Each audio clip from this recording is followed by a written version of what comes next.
Oh man, boys, we done got tickled. We better get this show on the road before it runs off the rails.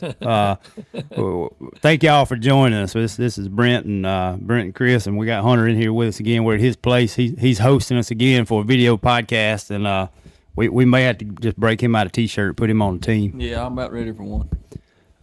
So what's going on? What any buzz going on since the last time we talked? Well, I think everybody's talking about the raccoon roundup.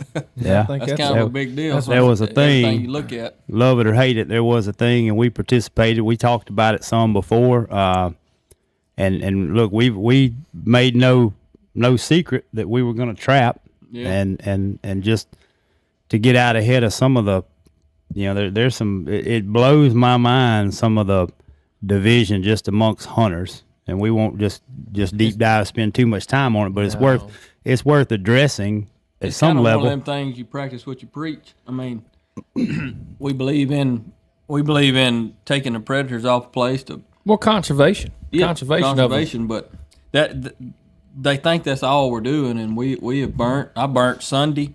I was wanting that thing to get over so we could get some fire lit because the weather was so bad. So I left there tired, been up 2 days, and got home and tried to burn off 60 acres I already had ready. So I think Chris was burning Thursday when he was setting traps. He burned Thursday evening setting traps. Yeah. But the thing is, the takeaway is we never went into trapping, even in the videos where, Hunter, where I came tagging along with you. Yep. We have never, you can go all the way back since we've been doing this podcast, and before that, and the way we approach these things, there's no one magic bullet, and we never tried to imply that trapping was that. Trapping is a piece, it's a tool in the toolbox, and we use it. And so we were going to trap. The ground that we ended up trapping in this contest, we were going to trap every year. Actually, you're still pulling trap. I mean, still trapping. All land that was trapped on was land that we're going to turkey hunt. I mean, let's recap so anybody listening kind of knows. Let's recap kind of the coon roundup. So Noxubee Farm Supply. Yeah, they put on a raccoon roundup, and they did it for awareness of nesting of turkey nests, ground nesting birds. Let's don't just say turkeys, quail. It's any ground nesting. And you read a lot of, we can get into the literature, but I think all of us here sitting at this table agrees that the majority of nests are broke up by either a coon or a possum. Yeah, coon, possum, skunk. I mean, the smart guys call them meso predators. That's what they do. It's probably safe to say that everybody that was in that coon roundup had pictures of 25, 30 on their deer feeders all winter, and it was that's right. And look, some of the things on the before we had a good time. It was fun. We turned what we would have done over the course of actually maybe all year, but particularly over a course of a month, we would have trapped. We divided up over 5,500 acres that we got access to that we turkey hunt or manage and we divided a 4-man team. Everybody had their zone. We had over 300 traps, and we went at it. A water bottle. Remember that when we got back to the thing? From setting them traps off for 2 days, my hand couldn't even squeeze them. And the thing is, if and some of the pictures are floating around of all the tails on the gravel parking lot, that's made to look like it was some kind of just eradication or bloodbath. But look, it was 41 teams, 4-man teams. That's, what's that, 164 people? It could be. And if it was 1,600, I mean, you're talking about 10. You're talking about 10 animals per person. So it's not like it was just nothing got wiped out. And if I had to guess, we was all in different directions. I mean, I was here and there. I didn't even see y'all. Well, you talking about 15,000 acres? I'll guarantee that the whole contest. Probably, I know one there. They got 5,000 acres in one block. Yeah. So I mean, it may be 20,000 acres. Yeah. So you talk about the scale of what you've seen. It's not like we're getting painted even by some in the hunting community. I say that's kind of a general term. Everybody that's participating in things like that is as wasteful or just trying to wipe out one species for another, and that's a little dramatic, guys. That's if you look at 15,000. Let's say 1,500 nest predators on probably 15,000 acres by 164 still coming people. To every feeder that we trap. That's right. I mean, every night. They're good. They're still there. Yeah. I've caught 21 in the last 3 days. Yeah. I tell you what, if you can't tree a coon on what we trapped, you better sell that dog and buy you another. Yeah. Well, look, one night we had a dog. Yeah, we use it. Look, we love. I mean, I give people permission all the time to coon hunt on my place. They can go any night. They get ready. Well, I grew up. I grew up, and I think all of us here got a buddy that had a coon dog, or uncle had a coon dog, and I mean that's just I'm not gonna. Hey, I love to go on a coon hunt. Some of my best friends coon hunt. And coon hunting. Look, you know this, Brent, but part of my property, part of my management tool is I got a guy. Only let one person coon hunt on my property, and he hunts them all summer. Yeah. And I take my hats off to him because he's out there fighting snakes, and I make him send me a picture of him. Maybe send me the same picture, but he does and he does a good job, and all I ask him, and most people that are allowed to coon hunt, people tell them, I'll let you coon hunt, but kill them. Yeah. Mm-hmm. And what you got to do, whether you're a coon hunter or not, you got to kind of abide by what that landowner's asking you to do. Yeah, that's right. You got to return some value to that landowner. He's got all the stock in it. So if he's giving you permission to be on it, if you want to manage your place for coons, and go buy you a place and manage them for coons. Yeah, but I mean, coon management. Look, there was a guy called today, and he was rambling, and he was a pretty sharp guy. He said, look, U.S. Department of Agriculture has a study that a coon goes from a half a mile to a mile and a half. Mm-hmm. His home range or his location, that's, there's like anything else. They got homebodies versus those travelers. You got those guys that run to every beer joint in town, and you got that one that's like that one beer joint. So, I mean, what you're looking at is you got to have a lot of land if it's a mile and a half. So that coon is going to migrate off of different properties. There's all them studies too, Chris, that everybody's doing about how the coon is the number one nest predator on the turkey eggs, and then you got other studies that shows that the coons didn't have a effect on it. So you got so many mixed emotions on whether the coon is tearing up the eggs or the coon's not having anything to do with the turkey population. And the studies are showing more that the coon tears the egg up than it don't. But you got everybody out there with a disagreement on, I've never killed coons on my place, and we got plenty of turkeys, and then I got people that I've trapped for that says we've got more turkeys on our place since you started trapping the coons off of it than we ever have. Well, I believe there's anecdotal, this is what I always come back to, is that there are so many factors that we don't know.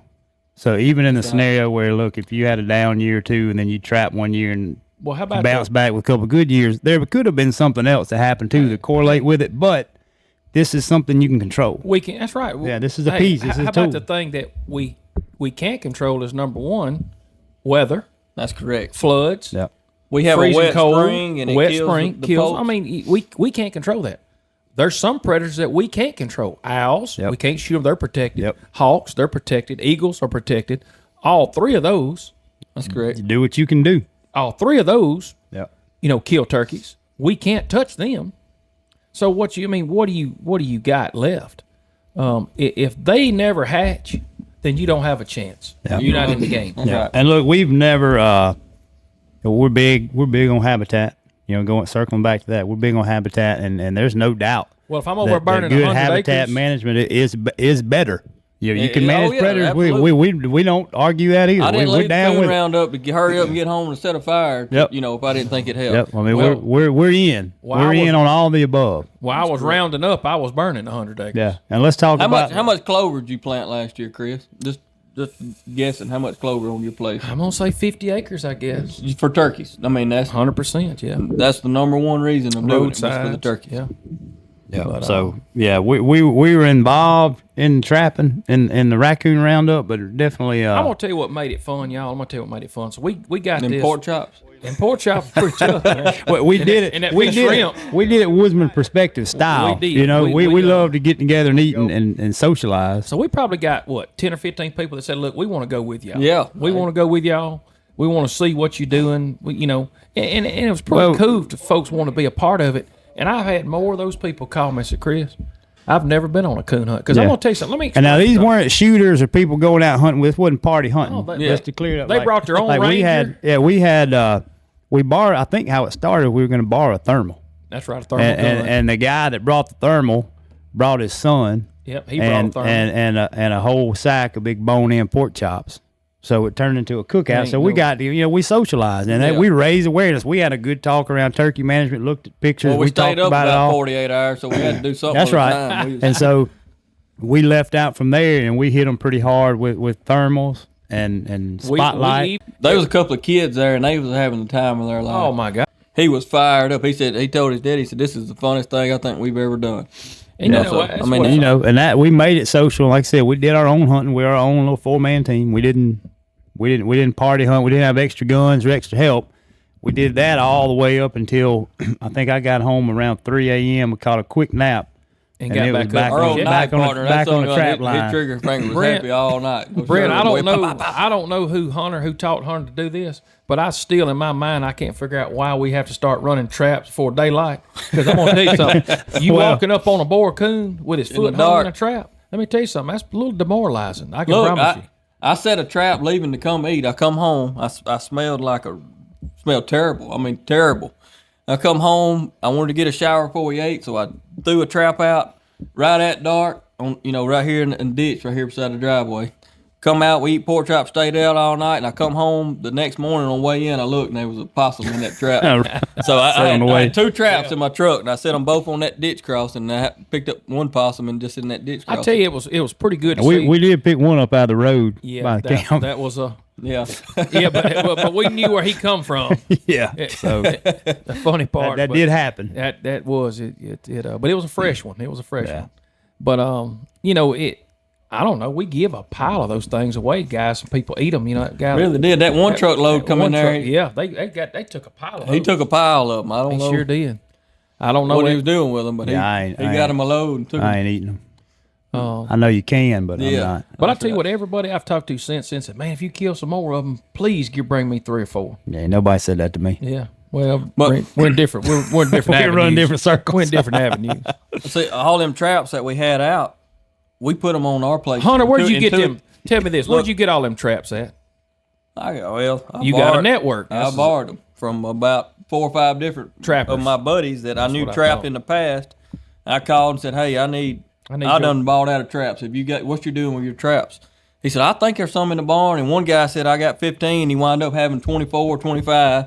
So I got them, and I don't know. I got to get all them things back. I got to get them out here. Well, I can tell you this: if you don't think sardines won't make your hands stink, you're wrong. You're wrong. And I couldn't eat a sardine after that. I couldn't eat one before it, and I sure ain't. If a man can digest a sardine, he's a tough man. I don't know, man. I'll eat a sardine. I know you do, Brent. I'm trouble. You ain't throwing that right at you. I won't for a while now, but I have. Look, I ain't drank in 48 years, but I'd have to be drunk too. I don't see how some people open that can and look at them sardines and think that's something to eat. Well, I can tell you this: I won't never look at a can the same after you. They ought to put coon trapping bait on top of it. I bought out every sardine Dollar General had in Columbus, Mississippi. Everyone with oil. Look, the one in Macon was sold out too. It's sold out too. Ryan went by there and he said they bought out every sardine. So I wound up finding some down at Tim's in Macon, and the guy was restocking. I said, "Hey, give me about 3 cases of them sardines." He looked at me and said, "Oh yeah, you like them too?" I said, "Yeah, I sure do." Well, it was fun. Let me tell you something. It was as fun of a hunt as we've had this year. Yeah, if you want them, and I've had more feedback. It was a good time, and I get it's not for everybody. I get it. Look, it's not always pretty. I get that, but what ain't pretty. We're 100% legal. We kill them anyway. I've been killing that many for the last 10 years, but I don't take a picture of them and I don't put them in a pile. This is the first time that they've been. That's the difference in them. Out in the open. Hunter, Hunter, how do you catch? You got a trapping business. Look, I've caught so many coons and put them in a pile in the last 10, 12 years. Yeah. That if you put them out there, it would sure enough be a wrap. But let me tell you, you'd upset some people. I'd upset some people, but they're still coons. Everyone. The reality of it. Look, I promise you can show up my yard, turn your coon dog loose, and you'll tree one tonight. Well, if I piled up every deer I've killed in the last 10 years. Look, what about coming by the deer processing plant and you got 45 laying out there on the concrete? Well, we have to bring that up now, honey. You trying to attack me? You trying to attack me? No, I'm just saying you get a bunch of deer in all at one time, and you ain't taking pictures of all of them laying there. It's not always pretty. It is. That's it. You can't always put a pretty face on all the details of it, and that's just how it is. That's not going to apologize for it. Every person we trapped on. Here's what was cool about every piece of land that we trapped on, one of our 4 in our group turkey hunts it. Yeah. And that's a neat thing. Yep. You know, to me, don't you think, Brent? I mean, that's, you know. 100%. So what about turkeys, man? I'm getting itch. Look, my good buddy Steve Brown, he's traveling today. I've talked to him 3 or 4 times on the phone today. He's in Florida. He's probably got his feet kicked up about right now. I think he left out about 3:30 this morning pulling a boat. He's guiding hunters probably for the next couple of weeks down there. Well, that's got me fired up. I'll tell you this: the last 2 days of season, and Brent, you was sitting in one of the stands, but we saw 24 jakes. All right, that's not a coincidence. Brent saw 6. Mm-hmm. I had 24 different places. They're on video. They're on video. That's not a coincidence. That didn't just happen. Yep. Because guess what?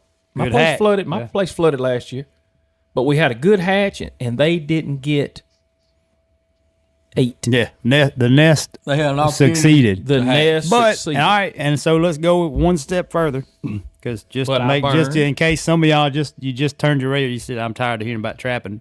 That didn't have anything to do with trapping. Let's say that Chris has taken out. We talked about it before. You've taken out hardwoods. You put in nesting and brooding habitat with warm season. He's put in patches of native warm season grasses throughout that property. Look, we was riding and he has made it ideal. Property. This is one thing he's always showing me little tricks and stuff. I've learned a lot, hanging around him. But we was riding through that fresh burnt stuff, and he said this burnt good, this and that and other, and we was headed checking traps one after another. He said by the time the hens nest, this grass will be this tall. He held it out, and I was like, that'll come back that quick. He said, yeah, by the time the hens nest, this grass will be this tall. So that was pretty neat. Well, that's why I want to burn it fast, because it's quicker to come back. And you think about when you got lush grass out there, okay, all green. Yeah, that's the best camouflage they can have. That's right. No better camouflage. I got to respond, and I got to send a text real quick. No problem. How many people? Yeah, keep going. Well, but you check out this, Hunter. How many people? Your daddy's a hay man, a cow man. Oh yeah. How many nests does he find in a hay field every year? He found one last year. You find them every year. Yeah, he found one last year. Yeah, they love a hay field. Yeah, but they can hide in tall grass. They do well in tall grass. Yep. And going back to your point, seeing that coons aren't going to go look for them in tall grass. Yeah. Well, it's, you spread it out. Yeah. You spread it out. You give them more room. You give them more space, and it's not as easy. The predators don't have that little corridor where they can wipe them out. Well, I'll tell you another thing that's why I don't have them. That finger right there, don't take them out. Yeah, I don't kill them. Oh yeah, look, that's that's the thing. So we're gonna spin this. We're gonna spin this into a little bit of a turkey podcast. That was what we wanted to kind of talk about. But when these conversations come up, in this time of year, they kind of start with trapping and kind of the back and forth between trapping and habitat and burning and all these things we can do. Nobody talks that much about that trigger finger, that self-control. Yeah, right. Shooting. Every one of us got a lever right there. Well, if everybody likes to hear them gobble, you can't kill them all. But everybody likes to shoot them. Yeah. And when I was younger, that trigger finger it had an itch like that trigger finger was way worse than a coon, wasn't it? But as I got older, and got more responsible, it takes just a few times of you standing in that spot where you've always heard turkeys. And you don't hear turkeys, and it changes the way it look. If you're in this for the right reasons, that changes the way you look at some of those things. When it really changes when you're the one investing in it. Yep. So when I was growing up, I didn't have a lot of investment in it. I mean, my daddy paid it all, and he was doing this and had the land, and hell, I was just ravaging it. I was going through it, shooting them and killing them, and telling all my buddies. No, you're takers. You go through that phase where you're a taker, and that's that simple. A lot of people are takers. I had no money in it. I had no investment in it. All I had was, there it is, go get it, and then time and a shot. Once I started putting my money into it, and y'all too, your money, and I bought my own tract of land and do what I want to on it, and then I manage all this lease land, and I'm the one planting the green fields, and I'm the one doing it for turkeys. I'm the one burning it. Yeah. You start thinking about it, and you're like, got an investment. That's right. You're invested. So I think a lot of people that's not invested, in it, don't really understand what you're doing when you're talking about trapping and habitat management and this and that, because until you got $1 in the game, there ain't a lot. You don't really think about it. Yeah, and some people are going to hear that and think, well, these guys are hunting private land or hunting. Look, we all travel and hunt also. Yeah. So it's not that we're just not picking on the traveling guys or the public land hunting guys. I hunt public land every year. I got one of my best friends. We travel a lot, land. So I get it. That if you go, so if I go to Missouri or Nebraska or wherever and hunt a tract, public land or private, I'm not necessarily investing much there. That's right. Yeah, I may be a taker there. Yeah. That's a little different, but I mean, if that's all you do, I've got a buddy that you need to find a way to contribute. He don't own anything. He don't own any land, but he's a big time hunter. He kills a bunch of turkeys. He hunts Bankhead up in Alabama, and he was up there on his days off. He said he's working 7 on, 7 off, or whatever. But the days off, he was up there trapping on that national forest, and he'd run into one of the biologists or whatever they are that run them things. And he said, "What are you doing?" He said, "I'm setting traps." He said, "You're the first person I've seen on this management area setting traps." He said, "It used to be when the fur market was up," he said, "we would run into people all the time." He said, "I hadn't seen somebody trapping on this place in years." He said, "Kudos to you. You can find a way to give back. Anything that I can do for you, let me know, know." And so he made that connection with that guy, and he's just up there trapping a national forest, and he caught several stuff off of it. But I mean, that's a big place for one man. Well, on a turkey, as far as a turkey hunter, successful turkey hunter, okay, it's successful your limit, it's successful 10, it's successful whatever, that's what you got to understand. But you can't shoot them all and then be mad the next year when you don't have them. That's right. So what I try to do, and a lot of my good turkey hunters that I know, they have a lot of different little places that they go. Okay, either you're going to have one big place with a bunch of them on it, or you're going to have a bunch of places. And I'm going to tell you something. There's not many. If there's, like you was talking about, Brent, if you got a lease, sometimes you can't control it. You got a lease, and that lease got 2,000 acres. You got 5 turkey hunters. If there's only 3 or 4 gobbling turkeys, you got a problem. Yeah. Because everybody wants to kill one of them.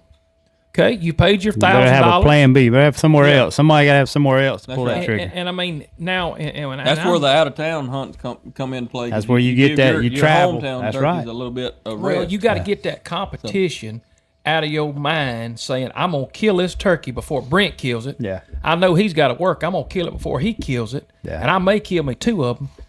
That is the mentality why, Hunter, we had to send in to get 1 permit in Kansas when last year we could kill 2. That's right, yep. So we had to send in, and we just found out that we drew a tag in Kansas, but guess what? They got a problem out there. Yeah. You know how much money that's going to cost that state? A pile. Motels, restaurants. 6 of us put in, and I don't think, 4 of us got it. Right, 4 got it. My daddy didn't draw. So you're talking about a state that had more turkeys than any one that I ever hunted. Kansas was legendary. Legendary. Yeah, that's right. I mean, Kansas ranked up there with Texas as far as seeing big and look, flocks the people of that's turkeys. been to Texas lately says that there ain't many in Texas. So I think it's all across the United States. So we've got some issues, but if overkilling, and I love to kill them. I love to pound them out there. I love to use those apex shells and shoot them, and it's fun. But it doesn't bother me to leave one. And I'm not being because I'm a hi-hat, and I've shot over my limit in the past, I can promise you. And it's so, again, you run into us getting the sort of paralysis by analysis, so to speak. So a lot of outlets and a lot of stuff you'll hear is where's the data to support that is hunter. Because if you're only killing adult male gobblers, that doesn't explain why there's a smaller flock here and there. Right. I can't prove it scientifically. Right. But I can look at it. Yeah, but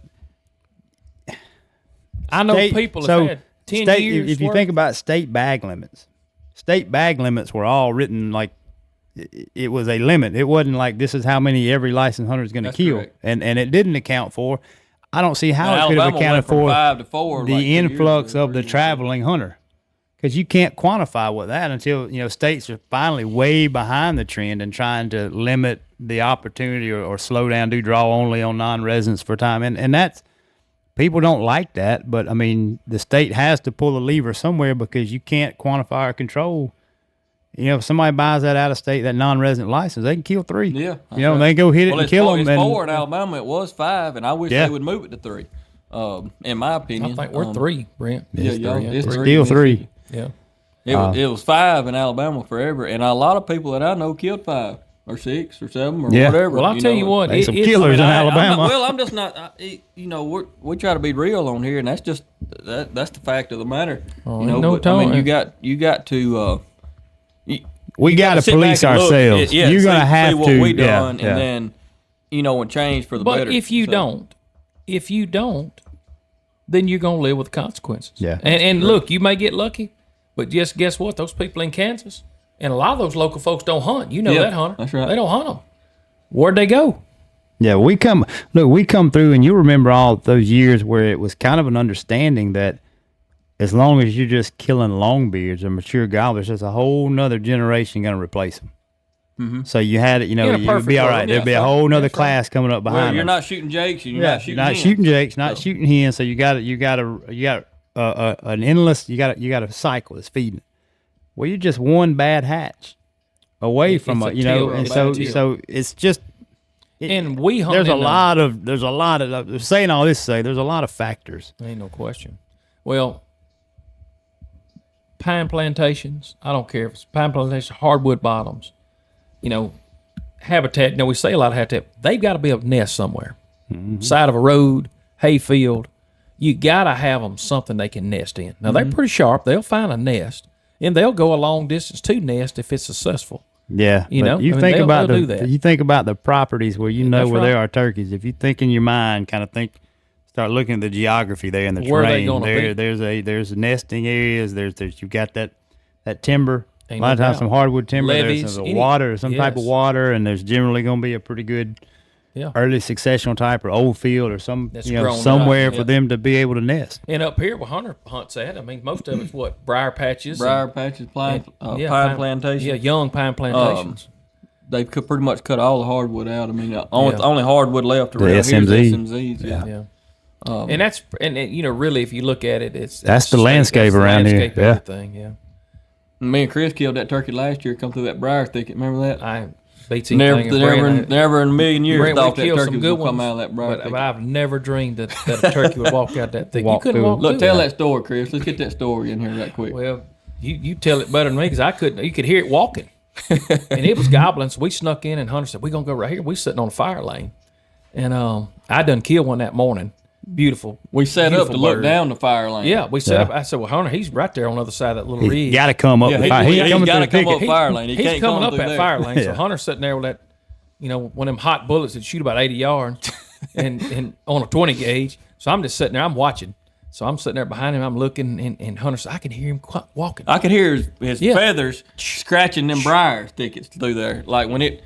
And I said, it's coming out right here to our left. I said, no way. He said, no, it ain't coming through that briar thicket.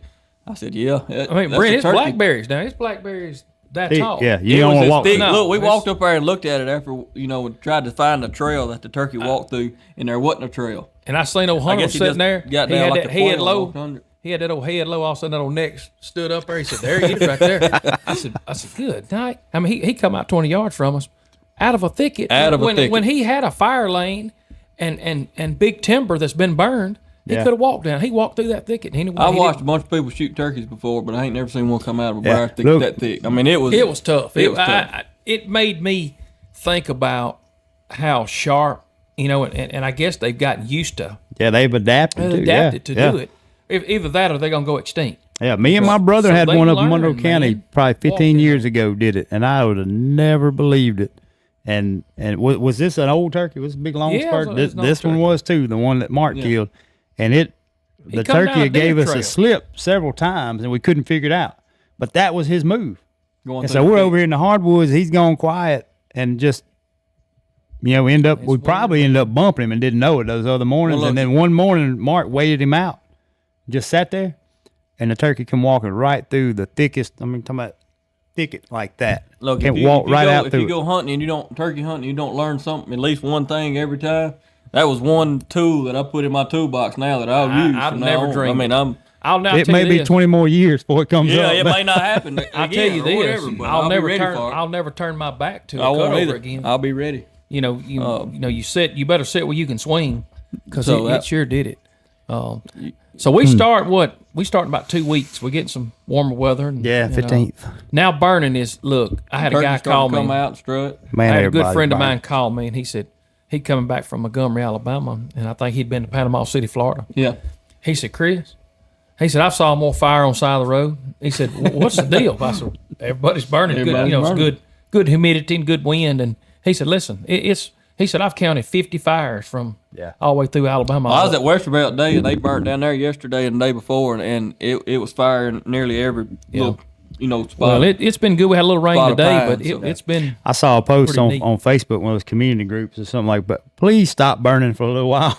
Apparently, the public, the general public, doesn't know. Apparently, they're tired of smoke. Y'all know this. Me being a burning man, in the evening that smoke lays down, and I'm gonna tell you something. It'll suck up an air conditioner. That humidity shifts and changes, and that low pressure creeps in. Right. That smoke drops to the ground. Will. Yeah, and you'll suck it right up at that Goodman air unit. You're right in that bedroom. I love burning, but I hate the smell of how you smell when you get through burning. It gives me a headache. Well, one thing about burning, I'm going to tell y'all my secret to burning is I can't wait to set it, and I can't wait till it goes out. Because you on pins and needles the whole time that sucker's burning, man. Yep. But it's it's well worth it. It keeps it clean. You can't be scared. You just got to do it, and then you got to do it right. You got a little bit late. You still a little bit of risk, but smart. I mean that's. And if it's iffy, do whatever you got to do to make it not iffy. And if you think it's gonna get out and it jumps out, just jump in the truck and leave and call somebody. I mean, I've done that before. It's that's not the best method but it helps to kind of get the heat off of you. Hey man, I just rode by 46. There's a fire going out there. Really? Yeah, I'm out here trying to beat it out. Anyway, I ain't gonna say I did. Giving up all this trade secrets. That's a free trick to trade right there. But well, maybe we covered some of the hot topics coming up. Yeah. Look, I wanted to. I thought it'd be good to get on and sort of recap the roundup. That was good. We did win. That was a good time. It was fun. I'm looking forward to next year. What did Hunter say, Brent, about the win? I don't know. What did he say? Well, what did you say, Hunter? I said what they thought was going to happen.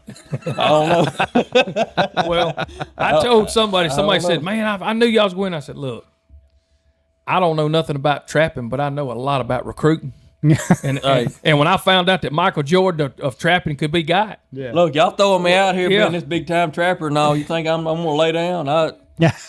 By God, I went to work, boy. I knew we could bait him up with some pork chops and some shrimp, so that's what we did. That was my one shot for glory. I had to hit it, son. I tell you what, we hit it.